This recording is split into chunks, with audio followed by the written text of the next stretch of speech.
یہ دل تیری آمد پہ وا کروں، آجا ایک بار پھر تجھے میں سلام کروں۔ سلام my heaven writes family, I hope you all are doing well. Welcome to your channel Heaven Rights. Today we are here with the complete novel Koyal Anguthi Chor by Uzma Mujahid. So let's get started. کوئل، یہ کیسا نام ہوا بھلا؟ منہا، چھوٹے بابا، آپ میری فیوریٹ ٹیچر کا مذاق اڑا رہے ہو۔ نوفل کی بات پر منہا نے اپنے پہلے سے پھولے گال اور زیادہ پھلا لیے۔ پھر تو وہ یقیناً کلاس میں کو کر کے تمہیں سناتی ہوگی۔ حمزہ نے اس کی پونی کھینچی۔ دادو! کانوں پر ہاتھ رکھے وہ چیخی تھی اور ہبا خاتون سب کچھ چھوڑ کر اس کے پاس آئیں۔ کیا ہو گیا ہے نوفل؟ کیوں میری بچی کو تنگ کر رہے ہو؟ آپ کی بچی رشتہ کروانے والی ماسی بنی ہوئی ہے، رشتہ لائی ہے بابا کا۔ حمزہ نے دونوں ہاتھ کمر پر رکھ کر لڑاکا عورتوں کی طرح انہیں مخاطب کیا۔ ہاں تو میں نے غلط کیا کیا ہے؟ آپ کو پتہ ہے کوئل ٹیچر نا کلاس میں رو رہی تھیں، سب کہہ رہے تھے ان کی شادی ٹوٹ گئی ہے اس لیے رو رہی ہیں۔ میں نے انہیں کہا آپ میرے بابا سے شادی کر لو، پر رو نہیں۔ میں نے ان سے وعدہ کیا ہے، اب بابا نہیں مانتے۔ منہا کی بات پر ہبا خاتون نے حیرانگی سے اسے دیکھا، جبکہ نوفل اور حمزہ کا قہقہ ایک بار پھر بلند ہوا۔ ابھی آگے تو سنیں، نوفل نے ماں کی پریشان صورت دیکھ کر مزید کہا۔ کیا؟ ابھی آگے کیا؟ منہا، انہوں نے اسے دیکھا، جبکہ وہ رونی صورت بنائے نوفل کو دیکھنے لگی جو اس کا سیکرٹ لیک کر رہا تھا۔ آپ کی لاڈلی آپ کے جویلری باکس سے انگوٹھی اٹھا کر باقاعدہ منگنے کی رسم کر آئی ہیں مس کوئل کے ساتھ۔ ہائے اللہ! ہبا خاتون نے ہاتھ بے سختہ دل پر رکھا۔ وہ میری خاندانی انگوٹھی جو میں نے نوفل کی بیوی کے لیے سنبھال کر رکھی تھی، یہ کیا کیا منہا؟ جبکہ منہا نے انہیں رونی شکل بنائے دیکھا۔ ڈونٹ یو وری موم، میں کل ڈیوٹی سے آتے اس کے ٹیچر سے وہ رنگ لے آؤں گا۔ ماما کو سیریس ہوتا دیکھ کر نوفل بھی سنجیدہ ہوا۔ جی کس سے ملنا ہے آپ کو؟ ٹیوشن سینٹر پر موجود اس وقت وہ ویٹنگ روم میں بیٹھا تھا۔ جی ایکچولی میں منہا کا بابا ہوں، مجھے مس کوئل سے ملنا ہے۔ سوری سر، انہیں تو ٹیوشن سینٹر چھوڑے تقریباً 1 ویک ہو چکا ہے۔ جبکہ نوفل کے تو سر پر لگی تھی، کوئی اتنی آسانی سے کیسے ان کی خاندانی انگوٹھی لے کے گم ہو سکتا ہے؟ آپ کو ان سے کس سلسلے میں ملنا ہے؟ ایکچولی وہ کچھ توقف کے بعد اسے مناسب نہیں لگا کہ یوں اپنے گھر کی بات ان کے سامنے رکھتا۔ کیا مجھے ان کا کوئی ایڈریس مل سکتا ہے؟ وہ جانتا تھا کہ ماما اپنی خاندانی روایات کو لے کر کتنی کانشیس رہتی ہیں، انگوٹھی تو اسے ہر حال میں حاصل کرنی تھی۔ جی آپ ویٹ کریں، میں پرنسپل کی ڈائری سے دیکھ کر بتاتی ہوں۔ تھوڑی دیر بعد ان محترمہ نے اسے ایڈریس لا دیا۔ وہ جو سمجھ رہا تھا کہ اسے مس کوئل کی تلاش میں تنگ سی گلیوں میں جانا پڑے گا، ڈیفینس کے ایک شاندار بنگلے کو سامنے دیکھ کر بھونچکا رہ گیا۔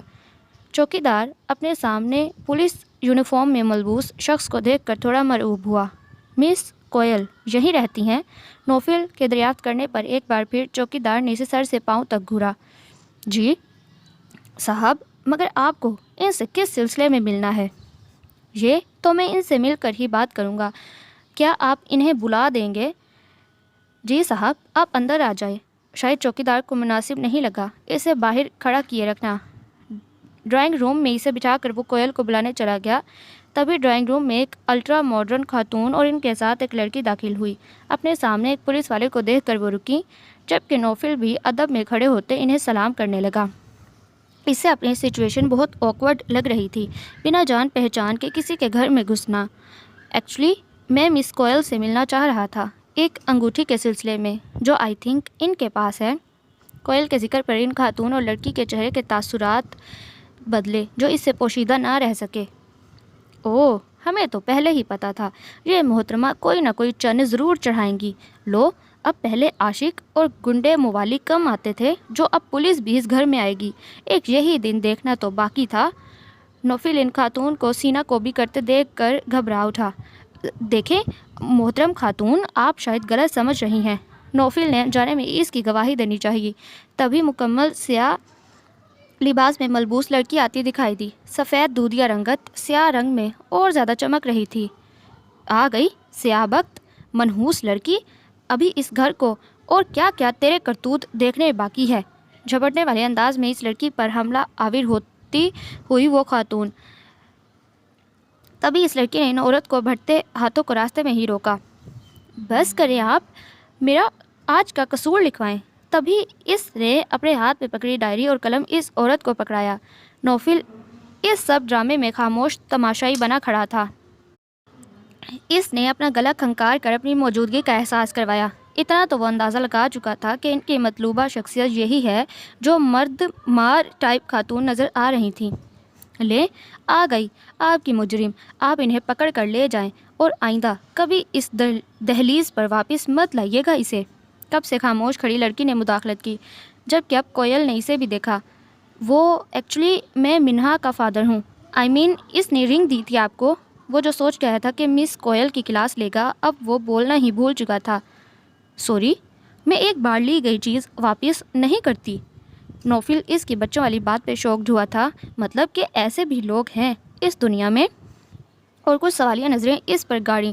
وہ جو سمجھ رہا تھا کہ اس کے یونیفارم کا رو بھی کافی ہو جائے گا، اپنے اندازوں کے غلط ہونے پر خود کو کوسنے لگا۔ دیکھیں مس، آپ نے لکھ لیا میرا نیا گناہ تو میری ڈائری واپس کر دیں۔ اس کی بات کو درمیان میں کاٹتے وہ خاتون سے مخاطب ہوئی۔ کرم جلی، ابھی اور کیا لکھوں؟ ورک تو سیاہ ہے تیری قسمت کی طرح۔ Okay done. ان سے ڈائری لیتی اس نے نوفل کی طرف بڑھائی۔ آپ جو جرم میرے حصے کا لے کر آئے ہیں یہاں درج کر دیں۔ جبکہ نوفل اس لڑکی کی اتنی دیدہ دلیری پر حیران تھا۔ دیکھیں مس، آپ کائنڈلی میری چیز مجھے واپس کر دیں، میں کسی بحث میں نہیں پڑ سکتا۔ نوفل میں اب روایتی ASP بیدار ہوا تھا۔ کوئل انگوٹھی چور فرام ASP نوفل۔ اس کی وردی پر چمکتا نام دیکھ کر وہ اندراج کر چکی تھی، جیسے روز پولیس اسٹیشن کا داروغہ کسی کا جرم آواز بلند سناتے ہوئے درج کرتا تھا۔ بلند آواز پہ کہتے اس نے ایک ورق پہ سب لکھا، جبکہ نوفل کے علاوہ کوئی بھی اس کی حرکت پہ حیران نہیں تھا۔ شاید ان کے لیے یہ کوئی معمول کی بات تھی۔ محفل برخاست۔ ایک ہاتھ اوپر کو اٹھاتی وہ وہاں سے روانہ ہو گئی، جبکہ نوفل اس عجیب و غریب شے کو دیکھ کے پریشان ٹھہرا تھا۔ کیا نوفل، تم اپنے حواس میں تو ہو؟ بھلا ایسے کیسے میں انجان لوگوں میں تمہارا رشتہ لے کے چلی جاؤں؟ انجان کہاں ہے ماما، منہا کی ٹیچر ہیں اور میں بھی ان لوگوں سے مل آیا ہوں، اور آپ ہی تو کہتی ہیں شادی کر لو نوفل۔ منہا اور حمزہ کو ماں کی ضرورت ہے، پھر اب کیا؟ اس نے ایک اور پتا پھینکا۔ ٹھیک ہے کل جاؤں گی، پر پھر دیکھ لو بیٹا، ایسے کچھ مجھے مناسب نہیں لگ رہا۔ ہبا خاتون نے دل میں پلتے خدشے کا اظہار کیا۔ نوفل چاہ کر بھی ہبا خاتون کو کوئل کے گھر جانے کے لیے راضی نہیں کر پا رہا تھا۔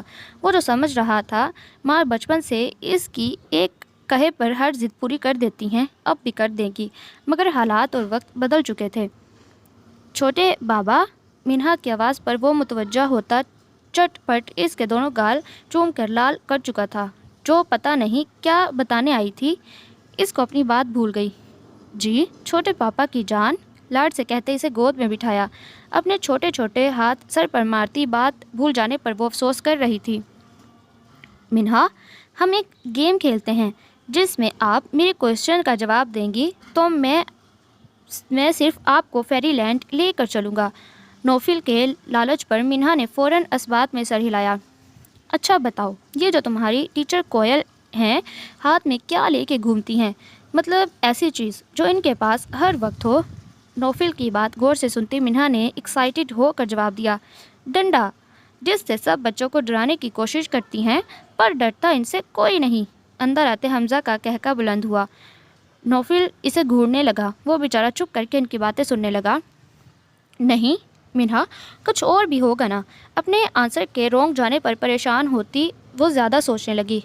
بابا، پینسل، 2 پینسل ہوتی ہیں، ایک ریڈ اور ایک بلو، اور نوفل کی سوئی اور پر رکی۔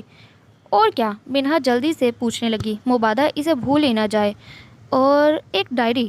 نوفی کا دل اس کی بات پر باغ ہوا۔ آخر وہ اسے اپنے مدعے کی بات پر لے آیا تھا، لیکن منہا کی اگلی بات پر اس کا دل کیا کہ اس کو جھنجھوڑ کے رکھ دے۔ پر بابا، وہ تو سب ٹیچرز کے پاس ہوتی ہے۔ اس سے دیکھ کر وہ ہمارا ٹاپک اور بس بس منہا، سارے آنسرز رونگ دیے ہیں. جاؤ ادو سے کہو بابا کے لیے چائے دیں. صبر کے گھونٹ پیتا اسے وہاں سے روانہ کیا. حمزہ منہا کی نسبت کافی سمجھدار بچہ تھا. تسلی امیز انداز میں اس کے شانے پر ہاتھ ٹکایا. کیوں پارٹنر، کس بات پر؟ کوئل ٹیچر کی جاسوسی ہو رہی ہے. معاملہ کافی گھمبیر لگتا ہے. رازدارانہ انداز میں نوفل کی طرف جھکا. ہاں یار، گھمبیر تو ہے مگر کوئی حل نہیں. واہ جی، ایم ہی حل نہیں. No tension dear when Hamza is here. فلمی انداز میں کہتے فرضی کالر جھاڑتے نوفل کے ساتھ ٹکا اور پھر نوفل اسے پلان سمجھا چکا تھا جو تھا کوئل کی ڈائری چرانے کا. اگلے دن حمزہ منہا کو لیے کوئل کے گھر کے سامنے ٹھہرا تھا جبکہ نوفل انہیں چھوڑ کے ذرا آگے کو گاڑی روک کے واپس آیا اور ساتھ لگے پودوں میں خود کو چھپاتا ان کی باتیں سننے لگا. بیٹا، کوئل باجی آج کے دن کسی کو نہیں ملتی. نوفل ایک اور رداد سن کر پریشان ہوا. مطلب کیا؟ اب یہ لڑکی ملنے کے لیے بھی دن مقرر کرتی ہے؟ آئی بڑی پرائم منسٹر. نوفل کی آنکھوں کے سامنے لاپرواہ چہرہ گھوما جبکہ ادھر حمزہ اور منہا اس سے ملنے کے لیے باضد تھے. دیکھیں انکل، میری یہ بہن ان کی یاد میں پل پل تڑپتی اور روتی ہے. حمزہ کا ڈائلاگ منہا فوراً منہ بسور کے رونے لگی تھی. چوکیدار تنہا بچے دیکھ کر پریشان ہوا. اس پہ یہ الگ مصیبت. کوئی بڑا ہوتا تو سمجھا بجھا کر واپس بھیج دیتا. مجبوراً وہ انہیں ساتھ لیے چلا آیا. کوئل جو وہیں لاؤنج میں بیٹھی کتاب پڑھ رہی تھی، منہا اور اس کے ساتھ ایک اور بچے کو دیکھ کر فوراً اٹھتی اس کی طرف آئی. منہا کے پھولے سرخ گال اور لمبی پلکوں پر اٹکے موتی بتا رہے تھے کہ وہ روتی رہی ہے. کوئل کو وہ بچی ویسے ہی بہت پسند تھی جس کی ماں اسے پیدا کرتے ہی فوت ہو گئی. منہا بچے، کیا ہوا؟ کوئل کو سامنے دیکھ کر اس کی محبت اپنی ٹیچر کے لیے جاگ اٹھی. وہ ٹیچر جی، آپ کا چوکیدار ہمیں آپ سے ملنے نہیں دیتا تھا. کہہ رہا تھا آج آپ کسی سے نہیں ملتی. وہ اس کی بات پر جزبوز ہوئی. جانتی تھی کہ یہ انسٹرکشنز کون دے کے گیا ہے. وہ دونوں کے لیے آئس کریم نکال لائی. منہا بچے، آپ کے بابا نے آپ کو انگوٹھی لینے بھیجا ہے نا؟ منہا کو پچکارتے وہ بولی جبھی حمزہ نے اس کی غلط فہمی دور کرنا لازمی سمجھا. نہیں ٹیچر. منہا کہتی اسے آپ سے ٹیوشن پڑھنی ہے اور مجھے بھی. کیا ہم آپ کے پاس آ سکتے ہیں؟ کوئل اس کی بات سنتی چونکی تھی. کیوں منہا، اب کیوں گھر والوں کو تنگ کر رہی ہیں؟ اور وہ ٹھہری صدا کی اوور ایکٹنگ کی دکان فوراً سے اس سے لپٹی. ان دونوں کو لاڈ پیار میں بزی دیکھ کر حمزہ اپنا کام کرنے لگا. نوفل بھی آئی پیڈ کھولے وہیں اپنا کام کرنے لگا. ڈیوائس انسرٹ ہوتے ہی وہ گیٹ کی جانب بڑھا. بچے اندر گئے ہوں گے، انہیں بلا دیں گے پلیز. چوکیدار اسے دیکھتے ہی پہچان چکا تھا. ابھی ایک ہفتے پہلے ہی تو وہ یہاں آیا تھا. جی. وہ اندر کی جانب بڑھ گیا اور نوفل اپنا باقی کام انجام دینے لگا. انتظار کرنے لگا. کوئل نے اسے ٹیوشن دینے سے معذرت کر لی تھی مگر اپنا نمبر دے دیا کہ وہ کبھی کبھی خود اسے کال کر لے گی. کچھ دیر بعد وہ گھر سے باہر تھے. حمزہ نے وکٹری کا نشان بناتے نوفل کو اوکے کا سائن دیا. منہا ان کے اشاروں سے بے پرواہ نوفل کو اپنی ٹیچر کی ملاقات بتا رہی تھی اور ٹیوشن نہ لینے پر سیڈ ہو رہی تھی جبکہ حمزہ اور نوفل مسکرا دیے. ٹیوشن دلوا کون رہا تھا اسے؟ کوئل پریشانی سے بار بار چکر لگا رہی تھی. ایک نظر رکی اور جلدی جلدی اپنی ڈائری کو ڈھونڈنے لگی. آخر آج کے دن گیٹ پر کیوں اس کے لیے منع کیا گیا تھا؟ سامنے موجود اپنی ڈائری اٹھاتے اس نے ڈائری کا ورق کھولا جسے وہ خود ہی اپنے ہاتھوں سے لکھتی آ رہی تھی. پھر ڈر کیسا؟ مگر نہیں، وہ جو دنیا کے سامنے اپنی بہادری دکھا سکتی تھی پر اپنے اندر پنپتے ڈر اور خوف کو کیسے ختم کرتی؟ آج منگل کا دن تھا اور منگل کو تبھی اس کا فون بج اٹھا. ان نون نمبر تھا پر پھر بھی کال اٹھا لی. دوسری طرف کی بات سنتے اس کے ہاتھ سے ڈائری گری. منہا ایک سسکی نکلی. شاید اس کے نحوست کی پرچھائی کا شکار وہ معصوم بچی ہو گئی تھی. کیا ہی اچھا ہوتا اگر وہ خود ان سے ملنے سے انکار کر دیتی. کتنی دیر وہ روتی رہی اسے یاد نہیں. خود کو آنے والے وقت کے لیے تیار کرتی وہ آگے بڑھی اور ڈائری اٹھا لی. منہا کی قاتل. وہ اٹھی اور سیاہ جوڑا پہن لیا جو کہ علامت تھا کہ آج ایک اور گناہ اس سے سرزد ہو چکا ہے. گھونگھٹ میں منہ چھپائے وہ کب سے اپنے ہمسفر کا انتظار کر رہی تھی جو اس کی پہلی نظر کی محبت تھی اور اتنی مشکلوں کے بعد بالآخر وہ ایک ہو گئے تھے. کمرے میں اس کی موجودگی کو محسوس کرتے رمیسا کی مٹھی پسینے میں بھیگی۔ احمد اس کے سامنے بیٹھا اور اپنی من چاہی بیوی کا گھونگھٹ اٹھایا۔ سامنے موجود ہستی کے خیرہ کن حسن نے اسے بے ساختہ خدا کی بڑائی بیان کرنے پر مجبور کیا۔ رمیسا اس کی آنکھوں میں موجود اپنے لیے ستائش دیکھ کر مسکرا اٹھی۔ چٹکی بجاتے ہی اسے اپنے جانب متوجہ کیا۔ احمد نے اس کے مہندی والے ہاتھ اٹھائے اور اپنے لبوں سے لگائے۔ میں خود کو اس وقت زمین پر موجود دنیا کا خوش نصیب ترین مرد سمجھتا ہوں جس کے پہلو میں اس وقت ایک خوبصورت سی لڑکی بیٹھی ہے۔ صرف باتوں سے ہی نہیں، آنکھوں سے بھی وہ اس کے حسن کی مداح سرائی میں مگن تھا۔ رمیسا اس کی پیار بھری سرگوشیوں سے سمٹی جا رہی تھی اور رات آہستہ آہستہ بھیگتی ان کے ملن پر مسکراتی آگے کو بڑھ رہی تھی۔ احمد کی صبح کا آغاز رمیسا کو دیکھے بغیر نہیں ہوتا۔ گھر آتے ہی پہلے اس کی پکار ہوتی، بعد میں کہیں جا کر کوئی دوسرا کام انجام دیا جاتا۔ اس کی اتنی دیوانگی دیکھ کر کبھی کبھی اسے لگتا ان کی خوشیوں کو اپنی ہی نظر لگ جائے گی۔ آج وہ بہت خوش تھی کیونکہ ڈاکٹر نے اسے امید سے ہونے کی نوید سنائی۔ وہ بے صبری سے احمد کا انتظار کرنے لگی، مگر اس نے نہ آنا تھا نہ وہ آیا۔ رات کے اندھیرے میں ایمبولینس کا سائرن نے پورے محلے کو خوف میں مبتلا کر دیا تھا۔ ان کے گھر کے سامنے رکی ایمبولینس اسے وحشت میں مبتلا کر رہی تھی۔ وہ چاہ رہی تھی کہ ایسا کچھ نہ ہو، مگر ہونی کو کون ٹال سکتا ہے۔ سامنے ہی احمد کا وہ چہرہ جو اسے دنیا کا خوبصورت چہرہ لگتا تھا، سفید کپڑوں میں لپٹا ہوا تھا۔ ساتھ احمد کے بھائی اور رشتہ دار بھی موجود تھے۔ شاید ان کو پہلے ہی اس کے ایکسیڈنٹ کی خبر مل گئی تھی۔ اس کے قدم آگے بڑھنے سے انکاری تھے اور وہ وہیں زمین پر گر گئی۔ جب آنکھ کھلی تو اس کی دنیا اجڑ چکی تھی۔ اس کا احمد اسے بے رحم معاشرے کے تھپیڑوں کے سہارے اکیلا چھوڑ چکا تھا۔ اس کی جواں مرگ موت پہ جہاں پورا محلہ سوگوار تھا، وہیں بیوگی کی چادر اڑے رمیسا کے لیے ترہم تھا ان کی نگاہوں میں۔ اس کی ساس اور دیوروں نے بھی کسی طرح سے سہارا دینے سے انکار کر دیا اور وہ چپ چاپ اپنے بھائیوں کے سہارے ان کے گھر چلی آئی۔ جہاں اس کی بھابھیوں کو اس کے دوسرے جی ہونے سے کوئی خبر ملی، انہوں نے اسے ابورٹ کروانے کا مشورہ دیا، کیونکہ انہیں لگتا تھا کہ ایسے تو شاید ہی کوئی اسے قبول کر لے، لیکن اگر بچے کی زنجیریں پاؤں میں پڑ گئیں تو وہ ساری عمر بھائیوں کے سہارے بیٹھی رہ جائے گی۔ وہ چپ چاپ خالی نظروں سے انہیں دیکھتی رہتی۔ اس کے آنے کے دوسرے دن بعد ہی رمیسا کی ماں، جو جوان بیٹی کا روگ لیے دنیا سے رخصت ہو گئیں۔ باپ تو پہلے ہی اس کا تھا نہیں، اب ماں کا سہارا وہ بھی چھن گیا۔ پے در پے ہونے والے حادثات نے اسے بستر سے لگا دیا۔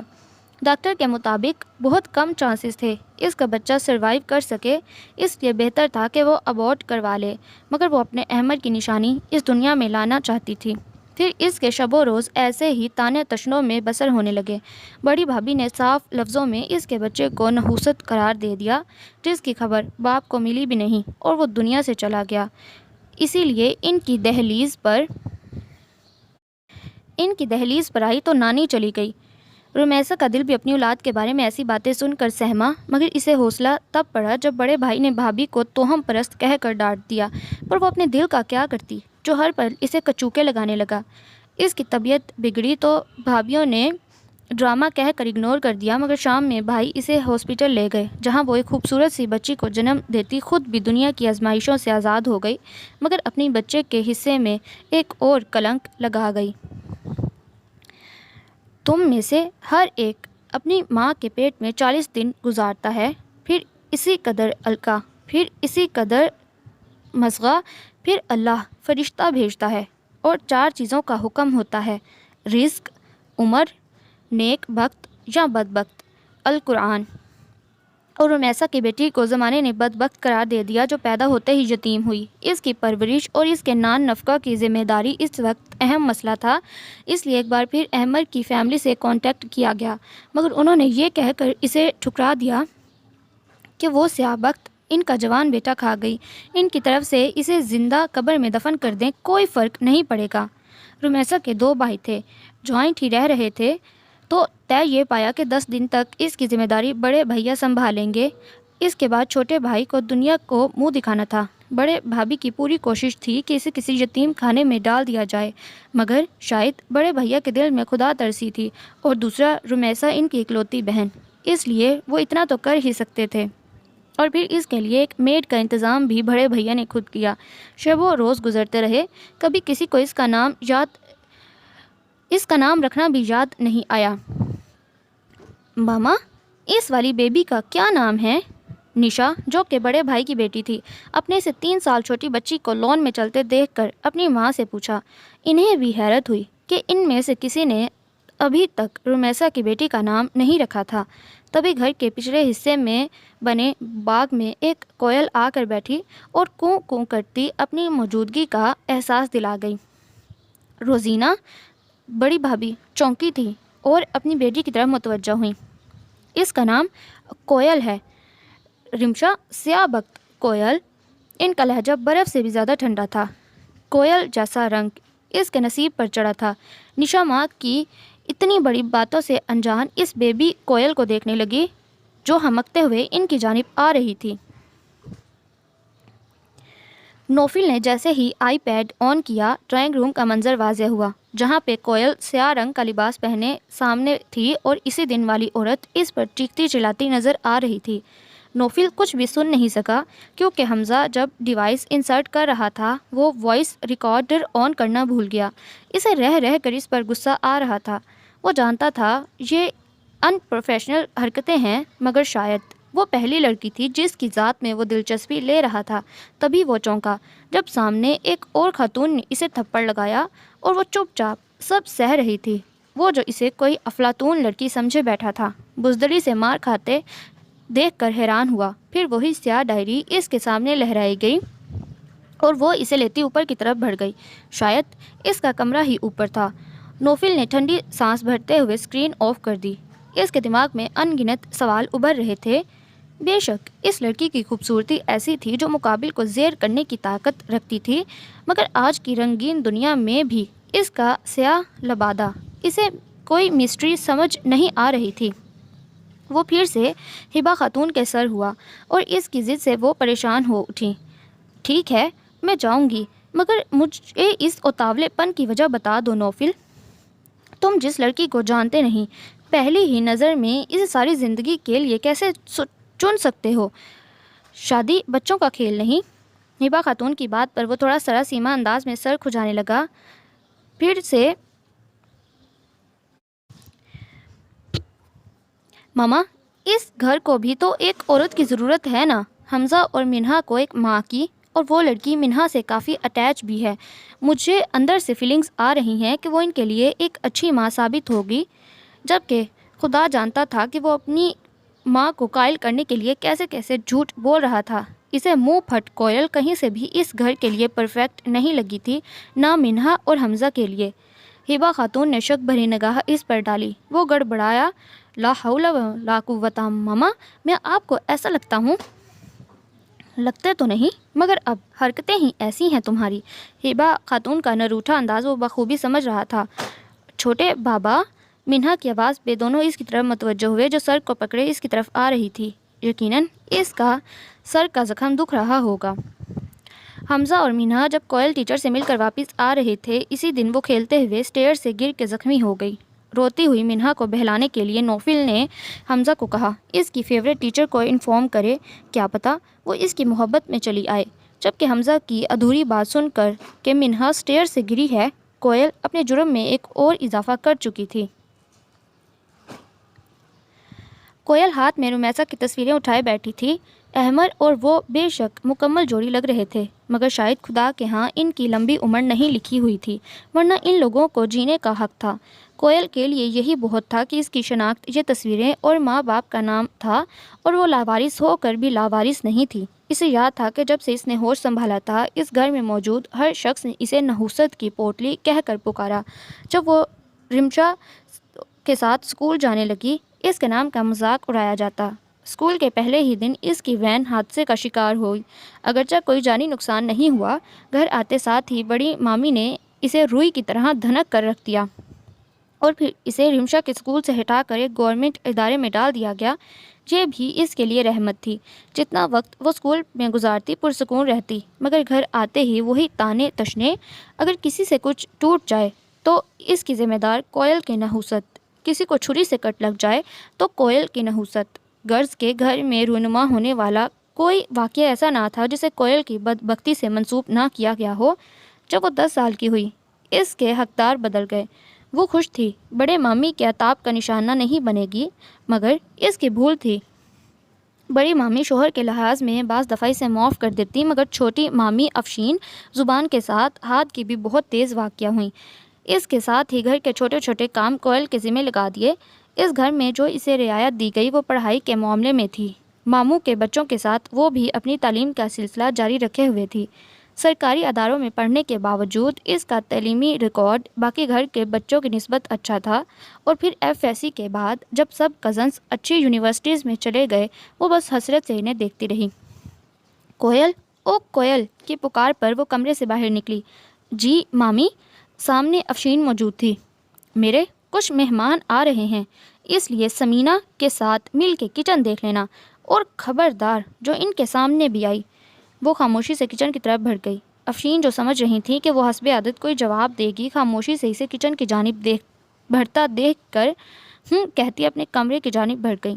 وہ اب اکثر دونوں مامیوں کے سامنے زبان چلانے لگی تھی، کیونکہ اسے وہ کئی بار دونوں ماموں کے منہ سے اس گھر میں اس کی شراکت داری والی بات سن چکی تھیں۔ جب اس نے اپنے آگے بڑھنے کی خواہش ظاہر کی اور یہ بھی کہا کہ اگر وہ اسے پڑھنے دیں گے تو وہ اپنا حصہ نہیں لے گی، تب انہوں نے اسے جھڑک دیا کہ وہ پہلے ہی اس پہ کافی سرمایہ خرچ کر چکے ہیں، باقی اس کی شادی پہ لگائیں گے۔ وہ مزید کچھ بولے بغیر وہاں سے واپس آ گئی، مگر اس کے لہجے میں نمایاں ایک تلخی رچ بس گئی۔ آج منہا کا سن کر وہ ابھی تک شوق تھی، اس لیے بنا کچھ بولے سب سہ رہی تھی۔ نوفل منہا اور ہبہ خاتون کو اس کے گھر کے سامنے چھوڑ کے جا چکا تھا، اور وہ سختی سے اس بات کی تنبیہ کی ان لوگوں کے سامنے انگوٹھی کا ذکر نہیں کریں گی۔ سامنے موجود ہستی کی گریسفل پرسنالٹی دیکھ کر چھوٹی مامی قدرے مرعوب ہوتی انہیں ڈرائنگ روم میں بٹھانے لگیں۔ دراصل میرا مطلب ہے مجھے کوئل بیٹی سے ملنا ہے۔ وہ خود بھی ایک بار ضرور اپنے بیٹے کی چوائس دیکھنا چاہ رہی تھیں۔ افشین نے حیرت سے سامنے موجود عورت کو دیکھا اور پھر کوئل کو بلوایا۔ کوئل جیسے ہی روم میں انٹر ہوئی، منہا بھاگتی اپنی ٹیچر سے لپٹی۔ وہ بہت حیرانی سے منہا کو دیکھنے لگی۔ اس کے سر پہ موجود بینڈیج اس بات کو ظاہر کر رہی تھی کہ اسے واقعی چوٹ لگی تھی۔ شاید اس نے ادھوری بات سن کر خود کو مجرم ازیوم کر لیا تھا۔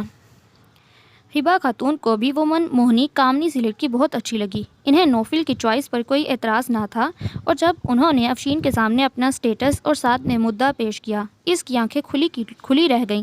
اتنی شاندار فیملی سے کوئل کا رشتہ آنا 21ویں صدی کا معجزہ تھا، مگر دوسرے ہی لمحے اپنی حیرت پر قابو پاتے وہ شروع ہوئیں۔ دراصل کوئل کو تو میں نے اپنے بیٹے سے منسوب کر رکھا ہے، ہماری نند کی اکلوتی نشانی ہے۔ میں اور فرحان تو بالکل اسے اپنی نظروں سے اوجھل ہوتا نہیں دیکھ سکتے۔ آپ چاہیں تو ہماری اور بھی بچیاں ہیں۔ دیکھیں، پہلا رشتہ تو خدا کی جانب سے بھیجا گیا ہوتا ہے، ہمیں بھی اچھا نہیں لگے گا کہ آپ اتنی آس سے آئیں، آپ کو خالی ہاتھ لوٹانا۔ افشین جلدی سے اور راہیں ہموار کرنے لگیں۔ ہبہ خاتون کو مایوسی ہوئی تھی ان کا جواب سن کر۔ پھر بھی بہن، آپ لوگ ایک بار پھر سوچ لیں، اور اپنا کانٹیکٹ نمبر دیتی وہاں سے روانہ ہو گئیں۔ رات میں جب نوفل کو انہوں نے ساری روداد لفظ و لفظ سنائی تو وہ چپ ہو گیا۔ اسے کوئل کی مامی کا 1% یقین نہ تھا۔ اب جو کرنا تھا اسے ہی کرنا تھا۔ افشین کی زبانی کوئل کے رشتے کی بات سن کر سب حیران تھے۔ اچانک بیٹھے بٹھائے اور روزینہ کو وہ ASP یاد آیا جو پہلے بھی ان کی موجودگی میں آیا تھا۔ افشین کو جب انگوٹھی کی بات بتائی تو وہ بھی حیران ہوئی۔ کوئل، یہ ASP نوفل افندی کون ہے؟ افشین کی بات سنتے اس نے ایک نظر وہاں موجود تجسس سے دیکھتی اپنی کزن کو دیکھا۔ محبوب ہے میرا، کسی کو کوئی اعتراض؟ اگر جو آپ لوگوں نے اس سے میری شادی نہیں کروائی تو اسی کے ساتھ اس گھر سے چلی جاؤں گی۔ کوئل کے بات سن کر سب کے کان کھڑے ہو گئے۔ آصفہ، جو کہ افشین کی اکلوتی بیٹی تھی، اس کا ہاتھ چپس کھاتے وہیں ساکت ہوا۔ رزیق کے ہاتھ سے موبائل گر کے زمین بوس ہوا۔ رمشا ماں کی گود سے سر اٹھائے اس کو دیکھنے لگی۔ سب سے پہلے روزینہ کا سکتہ ٹوٹا۔ چیل کی طرح اس پر جھپٹی، جیسی ماں ویسی بیٹی، ارے کچھ تو تربیت رکھ لیتی ہماری۔ ہائے اللہ، ہماری یہ بیٹیوں والے گھر ہیں، یہ نحوست کی پوٹلی اتنی دلیری سے سب کے سامنے اپنے معاشقے کھولے کھڑی ہے۔ آنے دو ظفر کو، آج ہی اسے گھر سے باہر نہ کر دوں۔ اپنی زبان کے جوہر دکھا کے وہ چپ ہو چکی تھی، مگر روزینہ اور افشین کے ہاتھ سے اس کی غلطی کا احساس کروا رہے تھے، پر وہ ڈھیٹ بنی سامنے موجود کزنوں کو دیکھتی رہی، جبکہ دوسری جانب موجود نوفل ایک اندیکھی بے چینی کا شکار تھا۔ اسے اس لڑکی سے کوئی ہمدردی نہ تھی، نہ کوئی پیار، مگر پھر بھی وہ بے چین ہو رہا تھا۔ مزید دیکھا نہیں گیا تو خاموشی سے اسکرین آف کرتا آنکھیں موند گیا۔ سامنے موجود سپاہی نے سلیوٹ مارا اور اپنے آنے کی وجہ بیان کی۔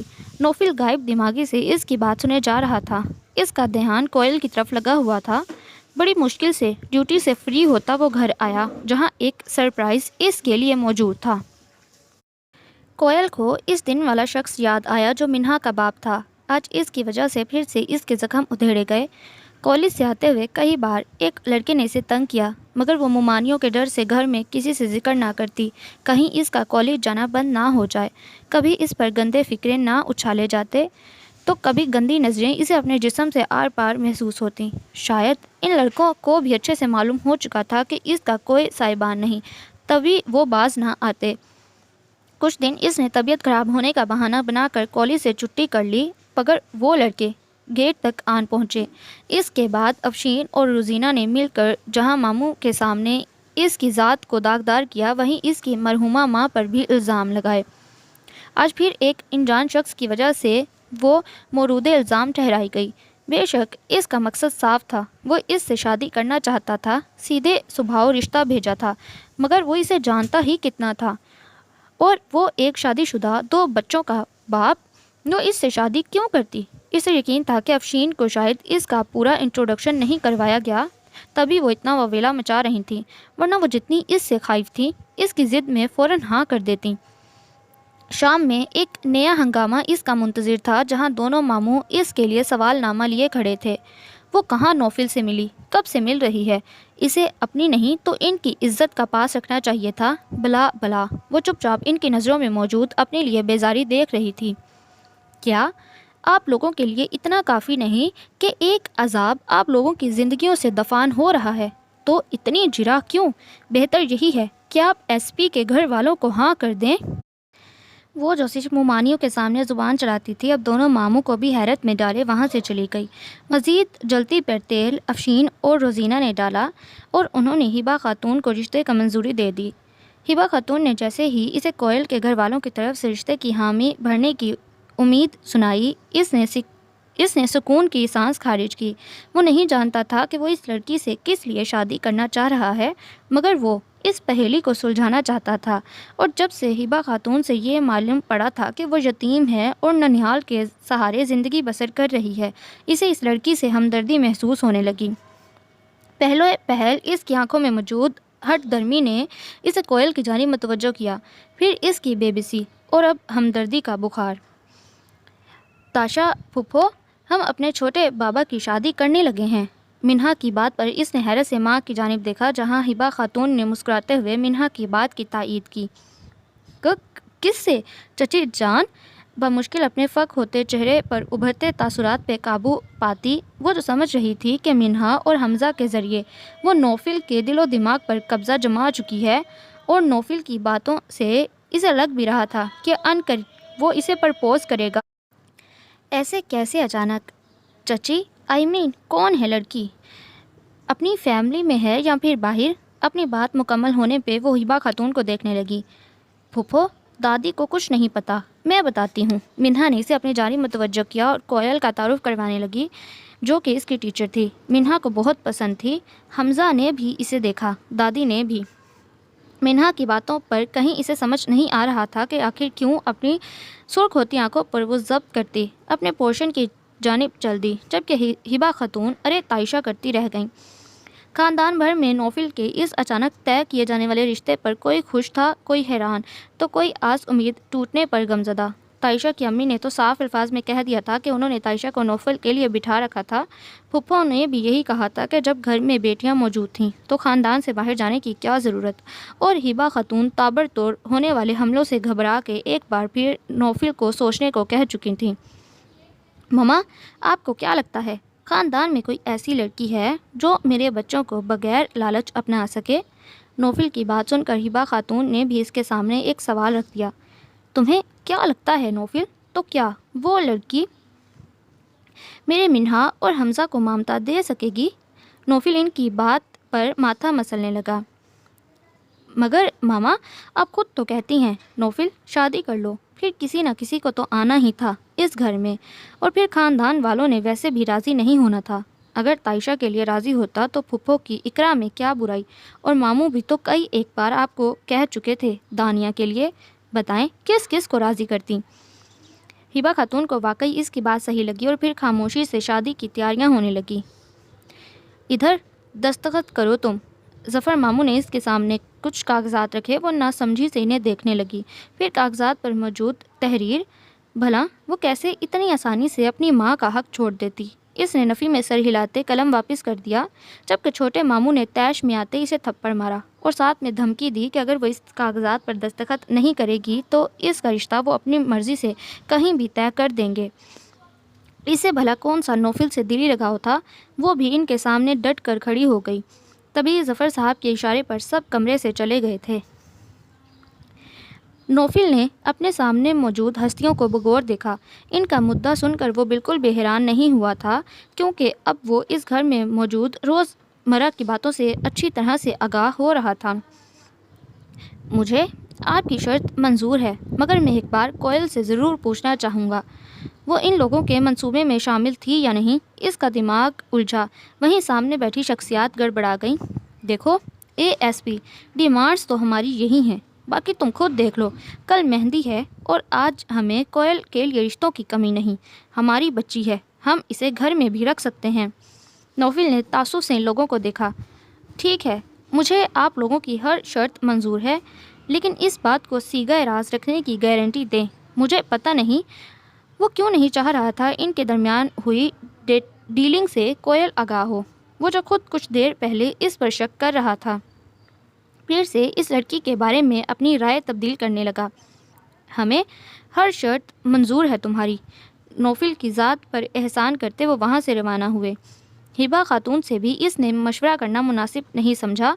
وہ معاف ہوتے دماغ سے افشین اور روزینہ کی باتیں سن رہی تھی۔ اسے اتنا بے مول کر دیا گیا تھا۔ آنسوؤں کا سیلاب لیے وہ کمرے میں بند ہو گئی۔ دماغ میں ایک ہی بات گونج رہی تھی، مرا ہوا ہاتھی لاکھ کا ہوتا، لو آج کوئل تو زندہ رہ کر بھی کروڑ پتی بنا گئی ہمیں۔ نحوست گئی، گھر میں لکشمی آئی، پورے 1 کروڑ رقم دی ہے ASP نے۔ بے ساختہ اس کے لبوں سے نکلا تھا، ماں۔ وہ سگریٹ لبوں میں دبائے مسلسل اسی کے بارے میں سوچ رہا تھا۔ آج اس کے سربراہان نے اس کی قیمت لگائی تھی، وہ بھی لاکھوں میں نہیں کروڑوں میں، اور اس نے اسے خرید لیا، مگر جائز طریقے سے۔ خون کا اتنا سفید رنگ دیکھ کر وہ پریشان ہو اٹھا۔ کتنی دیر سے وہ اسی سوچ میں گم تھا۔ سگریٹ جلتی بجھتی اس کی انگلیوں کے پور چھونے لگی۔ اچانک وہ چونک اٹھا، کسی نے اس کی انگلیوں پر ہاتھ مار کر سگریٹ نیچے گرائی۔ سامنے موجود تائشہ کو دیکھ کر وہ مسکرایا۔ اس کی سوجی آنکھیں اس بات کی غمازی کیے ہوئے تھیں کہ وہ کتنی دیر سے روتی رہی ہے۔ میں جانتی ہوں افی، تم اس شادی سے خوش نہیں ہو، پلیز مجھے بتاؤ وہ کیا مجبوری ہے جو تم اتنا بڑا قدم اٹھا رہے ہو؟ اگر تو یہ چچی جان کا فیصلہ ہے، میں ان سے بات کرتی ہوں۔ میرے ساتھ ایسا مت کرو، میں نہیں رہ سکوں گی تمہارے بنا۔ پھر سے اس کی آنکھوں میں ساون کی لڑی آ لگی تھی۔ وہ اس کے گھٹنوں پر ہاتھ رکھتے دو زانوں بیٹھ گئی، کسی سائل کی طرح۔ نوفل کا دل اسے دیکھ کر گھبرایا، وہ بنا کچھ کہے کھڑا ہو گیا۔ پلیز تاشا، تم اپنے قیمتی آنسو ایسے ضائع نہیں کرو، جو ہو رہا ہے سب میری مرضی سے ہو رہا ہے، میں خوش ہوں۔ اس کی آواز خود بھی کھوکھلی محسوس ہوئی۔ وہ تیزی سے اٹھتی اس کے سامنے آئی۔ افی، کہاں سے لگ رہا ہے تم خوش ہو؟ یہ روک، یہ کسک جانے والوں کا ہے یا پھر آنے والی کا؟ وہ بغور اس کی آنکھوں میں پڑتے سرخ ڈورے دیکھنے لگی۔ تمہیں مجھ پر ترس نہیں آ رہا؟ پہرو یہاں بیٹھ کر ہم نے ایک دوسرے کے دکھ بانٹے ہیں۔ تم مجھ سے اگر ناراض ہو، آئی پرومس میں فیملی میں کسی کزن سے بات نہیں کروں گی، میں دیکھوں گی بھی نہیں۔ محبوب کی غلامی میں خود کو پیش کرتی تائشہ اسے اس وقت زہر سے بھی زیادہ بری لگنے لگی۔ وہ ایک قدم بڑھا کے اس کے پاس آیا۔ نوفل خود نہیں سمجھ پا رہا تھا کہ غلطی کہاں ہوئی جو وہ اس کے لیے اتنا سیریس ہو چکی تھی۔ بھاری قدموں سے اس کے سامنے آیا۔ Tasha, don't behave like a silly girl, you are my cousin sister, nothing more than it's a best friend to.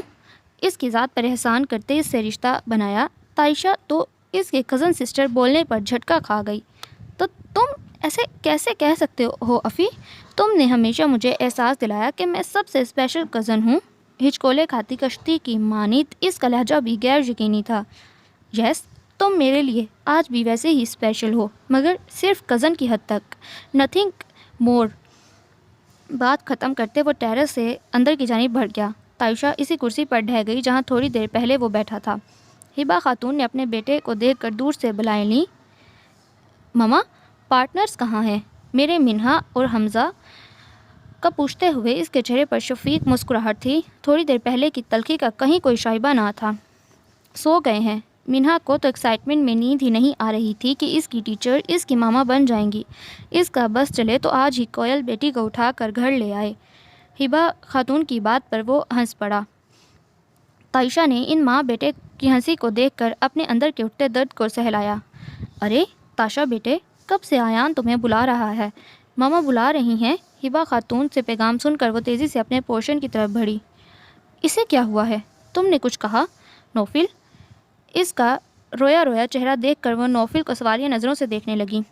کچھ نہیں ماما، وہی پورے خاندان کا ڈرامہ، جانتی ہیں سب آپ کے بیٹے کے پیچھے دیوانی ہیں۔ نوفل نے شرارت سے آنکھ دبائی۔ وہ بھی اس کی بات سمجھتے افسوس سے سر ہلانے لگی۔ کیا تماشا لگا رکھا ہے اس بدذات لڑکی نے؟ افشین کے آواز پر پورا گھر جمع ہوا۔ ایسی بھی کیا بدشگونی پھیلانی؟ سب کے سامنے موجود مہندی کے جوڑے کو راکھ بنا سب دیکھ سکتے تھے۔ رمشا نے آگے بڑھتے اسے بازو سے پکڑا۔ کیا چاہتی ہو تم؟ ابھی کتنی نحوست جھیلے یہ گھر تمہاری وجہ سے، کیوں جلایا جوڑا؟ میں یہ شادی نہیں کروں گی۔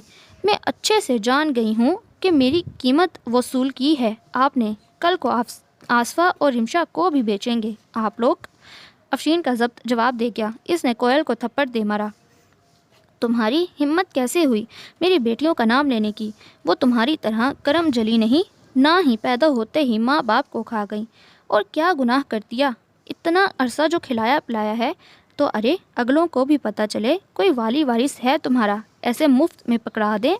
ارے بھائی، شادی کا خرچہ ہی تو لیا ہے، ایسا بھی کیا گناہ جو تمہارے کان بھر دیے اس لڑکے نے؟ افشین سمیت سب قہر برساتی نگاہوں سے اسے دیکھ رہے تھے۔ اور شادی تو تم کرو گی ہی، انہیں نہیں تو اس مالی کے ساتھ نکاح پڑھوا کر رخصت کر دیں گے تمہیں۔ روزینہ کو بھی پیسہ ہاتھ آنے سے پہلے جاتا دکھائی دے رہا تھا۔ کرا دیں، مگر میں اس ASP سے شادی نہیں کروں گی، دماغ میں بٹھا لیں یہ بات آپ لوگ بھی۔ کوئل بھی ضدی انداز میں کہتی وہاں سے واک آؤٹ کر گئی۔ ان سب کو تو اب صحیح معنوں میں ٹینشن ہو چکی تھی، کیونکہ وہ پہلے ہی آدھی رقم نوفل سے وصول کر چکے تھے۔ اس صورت میں انہیں سب واپس کرنا پڑتا، مگر ہاتھ آئی رقم بھلا کیسے؟ یہیں پر آ کر ان کے سارے بل ہم نکل جاتے۔ کال بند کرتے اس کے ماتھے پر ان گنت سلوٹیں ابھری۔ دل تو چاہ رہا تھا کہ 1 منٹ میں جا کر اس لڑکی کا دماغ ٹھکانے لگا دے، مگر اس میں کچھ قصور تو ان لوگوں کا بھی ہوگا۔ آخر کو کیوں اس نے مہندی کا جوڑا جلایا؟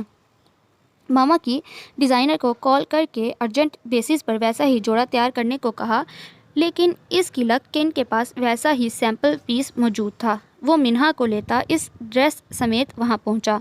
گھر کے داماد کی حیثیت سے اس کی خوب آؤ بھگت کی گئی۔ جب اس نے کوئل سے ملنے کی خواہش کی، افشین سمیت سب کو پریشانی نے آ گھیرا۔ وہ ایسا ہے کہ ہمارے خاندان میں ہی اس چیز کو معیوب سمجھا جاتا ہے کہ مہندی سے پہلے دلہا دلہن ایک دوسرے سے ملیں۔ شام کو مہندی ہے، آ تو رہے ہیں آپ لوگ۔ اپنا راز کھل جانے کے ڈر سے انہوں نے 100 ہیلے بہانے بنا دیے۔ منہا اور اپنی ملازمہ کے ہاتھ ڈریس بھیجا اور کچھ شاپنگ بیگ بھی روزینہ ان کے ساتھ کر گئیں۔ کوئل اپنے سامنے منہا کو دیکھ کر حیران ہوئی اور ساتھ موجود ہستیوں کو دیکھ کر بھی شاپنگ کے نام پر وہ پہلے ہی اتنا کچھ بھیج چکے تھے جو آتا اس کے نام تھا بٹ جاتا کہیں اور۔ مجھے اپنی ماما سے اکیلے میں بات کرنی ہے، کیا آپ ہمیں کچھ دیر اکیلا چھوڑ دیں گے؟ روزینہ تو اس کے اپنی ماما کہنے پر چونکی۔ تو کیا نوفل پہلے سے شادی شدہ اور یہ بچی؟ وہ بغیر کچھ کہے وہاں سے چلی گئی اور ملازمہ کو بھی اتنی دیر اس کے کمرے میں آنے کا آرڈر نوفل کی طرف سے تھا۔ کوئل بنا کچھ بولے منہا کو دیکھے جا رہی تھی۔ ٹیچر ماما آپ میرے سے ناراض ہیں؟ کوئل کے ہاتھوں کو اپنے ہاتھ میں لیے اس نے پیار سے پوچھا تو اس نے نفی میں سر ہلایا۔ پھر آپ میری ماما کیوں نہیں بننا چاہتی؟ پتہ ہے ہمارا گھر بہت بڑا ہے، اگر آپ میرے ساتھ نہیں سونا چاہو تو کسی اور کمرے میں سو جانا۔ اپنی سمجھ کے مطابق بولتی وہ بچی اسے اپنے جیسی ہی لگی جس کے نزدیک ماما اپنے بچوں کے ساتھ سوتی ہیں، اور یہ حقیقت ہی تو تھی۔ ماما ہی وہ ہستی ہوتی ہیں جو اپنے بچوں کو اپنی ممتا کی چھاؤں میں چھپائے زمانے کے گرم سرد ہواؤں سے بچا لیتی ہے، اور اس معاملے میں دو بد نصیب آمنے سامنے بیٹھی تھیں۔ تو کیا منہا بھی اس کے جیسی زندگی گزارے گی؟ ایک درد کا احساس ہوا جو اسے فیصلہ کرنے میں آسانی دے گیا۔ منہا نے اس سے منٹوں میں وہ فیصلہ کروا دیا جو وہ خود نہیں کر پا رہی تھی۔ بہت سے خوف اور اندیشے بھی تھے مگر وہ خدا پر توکل کیے چپ ساتھ گئی، اور منہا جس کو نوفل نے کسی رٹو طوطے کی طرح سب پیغام اور دھمکیاں یاد کروائی تھیں وہ سب بھلائے اپنی ہی شروع ہو گئی۔ کیا پتہ نوفل کی دھمکیاں وہ اثر کرتی یا نہ کرتی جو منہا کی معصومیت کر گئی تھی۔ لائٹ یلو کلر فل کام والی شرٹ کے ساتھ مہندی کلر کا شرارہ پہنے، اس پر مہندی کلر کا دوپٹہ لیے جس کے چاروں سائڈ پر گوٹا کناری کا کام کیا گیا تھا، پھولوں کا زیور پہنے پرسوز حسن سب کو اپنی جانب متوجہ کر رہا تھا۔ کئی رشتے دار تو رمیسا کی بیٹی کو دیکھ ہی پہلی بار رہے تھے۔ کہاں چھپا کے رکھا تھا آپ نے اتنا قیمتی نگینہ؟ افشین رمیسا کی بیٹی تو بہت پیاری ہے، پہلے دیکھا ہوتا تو اپنے بیٹے کے لیے لے لیتی۔ افشین اور روزینہ کب سے خواتین سے ایسے ملے جلے صدمات بھرے تاثرات سن رہی تھیں۔ ارے رہنے دے بہن، کہاں کا نگینہ؟ جب تک ادھر رہی نحوست کی پوٹلی بنی رہی، اپنے ماں باپ کو تو کھا گئی۔ کیوں آپ اپنی اچھی خاصی زندگی میں اس کی پرچھائیاں چاہ رہی ہیں؟ ہم تو دفان کر رہے ہیں، پر کیا ہے، بس رمیسا کی آخری نشانی سمجھ کر سینے سے لگائے رکھا۔ افشین اور روزینہ کی باتیں کسی اور کو بھی چونکا رہی تھیں۔ آپ کیا کہہ رہی تھیں؟ دلہن کے بارے میں؟ اس کا سایہ منحوس ہے، ایک عورت نے افشین سے تجسس بھرے انداز میں پوچھا۔ وہ عورت یقیناً دلہے والوں میں سے تھی۔ اے ہائے بہن کیا بتاؤں، اور کوئل کی نحوست بھری داستان سامنے موجود خواتین کا بھی دل دہلا رہی تھی۔ اچانک ہی شارٹ سرکٹ ہوا اور لان میں جلتی لائٹس بجھ گئیں۔ کوئل کے چہرے پر ایک خوف جیسی کیفیت پیدا ہوئی۔ تو کیا اس کے نحوست کی پہلی پرچھائی اس کی آنے والی زندگی پر پڑ گئی تھی؟ فنکشن کا مزہ خراب ہو چکا تھا، ویسے بھی رسم ہو چکی تھی، اس لیے مہمانوں نے واپسی کی تیاری پکڑی۔ بھابھی آپ نے لڑکی کی جانچ پڑتال تو کروائی تھی؟ میرا مطلب ہے کیسی ہے چال چلن؟ تائشہ کی ماں کی بات سن کر ہبا خاتون نے پہلے انہیں دیکھا اور نفی میں سر ہلا دیا۔ وہ دراصل نوفل کی ضد تھی تو۔ ہائے اللہ بھابھی، میں بھی بیٹی والی ہوں، 100 بار میرے منہ میں خاک اگر جو جھوٹ بولوں، مگر اس لڑکی کے بارے میں کچھ اچھی باتیں نہیں سننے کو ملی۔ اور پھر چچی نے جھوٹی سچی ملا کر من گھڑت کہانیاں ہبا خاتون کے کان میں انڈیل کر وسوسے پیدا کر دیے، مگر پھر بھی وہ چہرے پر مسکراہٹ سجائے بولی، ارے نہیں نفیسہ، یہ سب توہم پرستی کی باتیں ہیں، ہوتا وہی ہے جو خدا کی ذات نے لکھا ہوتا ہے۔ ان کو مطمئن کرتی، وہ اپنے دل کا کیا کرتی جو انہیں ڈرائے جا رہا تھا؟ بھلا اب ان کے پاس کھونے کے لیے بچا ہی کیا تھا؟ ان کا کل سرمایہ تو نوفل اور 2 بچے تھے۔ انہوں نے نوفل کی بات بغیر تحقیق کے مان کر غلطی کی، بار بار اپنی غلطی کا احساس ان کے دل کو ہلائے جا رہا تھا۔ نوفل اس کی تصویر دیکھے مبہوت سا ہو گیا۔ نوفل اس کی تصویر دیکھے مبہوت ہو گیا۔ اتنا معصوم، پریوں جیسا حسن، وہ خدا کی تخلیق کا مکمل شاہکار لگ رہی تھی۔ میرا انعام؟ حمزہ کا ہاتھ سامنے آیا۔ نوفل اس لالچی بچے کو دیکھ کر ہنس پڑا۔ کس بات کا انعام؟ تمہاری ماما لا رہا ہوں۔ یہ کم ہے کیا؟ اس کی ناک کو دباتے اس کے گدگدی کرنے لگا، جبکہ حمزہ تو اس کو طوطا چشمی کرتے دیکھ کر غصے سے لال ہو گیا۔ دس از ناٹ فیئر نوفل بابا، آپ پہلے بھی 2 بار چیٹنگ کر چکے ہیں، ایسا نہ ہو آپ کے معاملات بڑھنے سے پہلے میں بگاڑ دوں۔ حمزہ سرے عام ایک پولیس والے کو دھمکی دیتا اسے حیران کر گیا۔ وہ کہیں سے بھی 7 سال کا بچہ نہیں لگ رہا تھا۔ آہا، ایس پی نوفل کو اگر کوئی چیلنج کر سکتا ہے تو اس کا اپنا خون، ورنہ کسی اور کی اتنی مجال کہاں؟ شرارت سے کہتے اس کو آنکھ ماری۔ Don't be frank. وہ کبھی کبھی زیادہ غصے میں آتا تو ایسے ہی بولتا، جس کا مطلب تھا اب اگلی غلطی کی گنجائش نہیں۔ تبھی نوفل نے اسے اپنے بازو کے گھیرے میں لیا۔ اوکے، تو بتاؤ کب چلیں پھر آپ کی پسندیدہ اسپورٹس بائک لینے؟ بالآخر نوفل نے اس کے آگے ہتھیار ڈال دیے تھے۔ حمزہ نے وکٹری کا نشان بنایا، مطلب وہ اسے ہرا چکا تھا۔ نوفل نے سر ہلاتے اپنی ہار تسلیم کی، کیونکہ ابھی اس نے حمزہ سے اور بہت سے کام نکلوانے تھے۔ نوفل کے موبائل کی بیل بجی تو وہ کال سنتے ہی گھر سے باہر چلا گیا۔ ہبا خاتون جلے پیر کی بلی کی طرح پورے گھر میں چکراتی پھر رہی تھیں۔ تبھی موبائل بجا۔ ان کا دل انجانے خدشے سے سکڑ کے سمٹا۔ نوفل بنا بتائے گھر سے چلا گیا تھا اور اب انہوں نے جلدی سے کال اٹھائی۔ دوسری طرف کی بات سن کر وہ زمین پر بیٹھتی گئیں۔ دوسری طرف کال پہ موجود کانسٹیبل مسلسل ہیلو بولے جا رہا تھا۔ بس نوفل، میں نے کہہ دیا تم وہاں شادی نہیں کرو گے، ہم بارات لے کر نہیں جائیں گے۔ ہائے، وہ لڑکی سبز قدم ہے، تمہیں کیوں نہیں سمجھ آ رہی؟ وہ ان کی بے تکی باتیں سن کر بیزار ہو بیٹھا تھا۔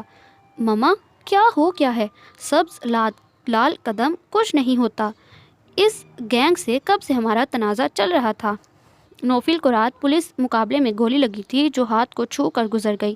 مقصد اس کے ہاتھ سے وہ پین گرانا تھا، مگر پھر بھی وہ کامیاب ہوئے تھے۔ کانسٹیبل نے ہڑبڑاہٹ میں اس کے گھر کال کر دی، جبکہ بعد میں نوفل کے ہاتھوں اس کی خوب دھلائی بھی ہوئی۔ گھر آتے ایک نیا چیلنج منہ اٹھائے کھڑا تھا۔ شام کو اس کی بارات تھی اور ہبا خاتون کی لاجکس سے اس کا دماغ گھوم رہا تھا۔ ماما، یہ دیکھیں وہ لڑکی، اور پھر کل نکاح ہو چکا ہے۔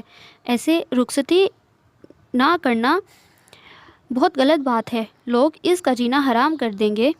اور وہ جو اپنے منحوس قدم یہاں دھرنے سے پہلے ہی میرا گھر اجاڑ رہی ہے۔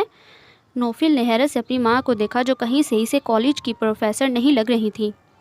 ٹھیک ہے، تو پھر میری بھی ایک شرط ہے، تم اس لڑکی کو اس وقت تک بیوی کا درجہ نہیں دو گے جب تک کہ ہمیں یقین نہیں ہو جاتا کہ وہ لڑکی سبز قدم نہیں اور اس گھر کے لیے نقصان دہ ثابت نہیں ہوگی۔ نوفل تو ماں کی بات سن کر گش کھانے لگا۔ ٹھیک ہے، اگر آپ کی یہی ضد ہے تو مجھے منظور ہے۔ شام کو کوئل کی رخصتی تھی، جہاں پہ کسی نے دنیا دکھاوے کو بھی رونا مناسب نہیں سمجھا۔ بے سرومانی کا ایک اور احساس اس پر حملہ آور ہوا۔ اپنے وجود کے غیر اہم ہونے کا احساس مسلسل کچوکے لگا رہا تھا۔ بے سرومانی کا ایک اور احساس اس پر حملہ آور ہوا۔ اپنے وجود کے غیر اہم ہونے کا احساس مسلسل کچوکے لگا رہا تھا۔ نوفل نے آگے بڑھ کر اسے گاڑی میں بیٹھنے میں مدد دی۔ ہبا خاتون نے نوفل کو آنکھوں کے اشارے سے تنبیہ کی کہ وہ بیچارہ گڑبڑا کے جلدی سے اس کا ہاتھ چھوڑتا سیدھا کھڑا ہوا۔ کوئل، جس کے دل نے اس کا لمس محسوس کرتے ہی زوروں سے دھڑکنا شروع کیا تھا، اس کے ہاتھ چھڑانے پر ایک دم سب سرد پڑا۔ ظفر صاحب کے گلے ملنے نوفل آگے بڑھا۔ تمہیں اپنا وعدہ یاد ہے نا، بقایا رقم کا؟ مجھے یاد ہے۔ وہ بھی فارمیلٹی کے انداز میں مسکرایا اور جلد ہی بارات افندی ولا کی طرف روانہ ہو گئی، جہاں کوئل زندگی کے مزید رنگوں سے آگاہ ہونے کو تھی۔ خسکم جہاں پاک۔ ہال سے واپس آتے ہی روزینہ نے آواز بلند کہا۔ اپنے جملے کی داد وصول کرنے کو اپنے ارد گرد والوں کو دیکھا۔ سب کے چہروں پر ایک اطمینان بھری مسکراہٹ تھی۔ تبھی اندر داخل ہوتے پولیس اہلکاروں نے سب کو چونکا دیا۔ آپ میں ظفر اور فرحان کون ہیں؟ پہلا سوال جو آتے ہی ہوا تھا۔ جی، میں ظفر ہوں۔